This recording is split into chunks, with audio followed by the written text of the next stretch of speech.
பூக்களை செடி கொடியின் பொருள் என்று நினைத்திருந்தே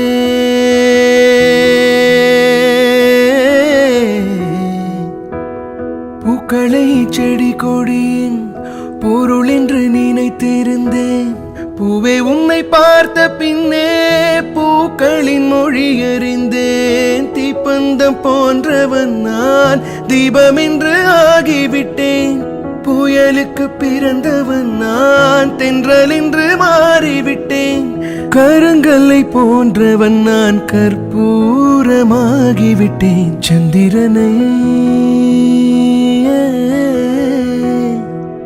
சந்திரனை தொட்டது யாராம் ஸ்ட்ராங்கா அடியாம் ஸ்ட்ராங்கா சத்தியமாய் தொட்டவனும் நான் தான்.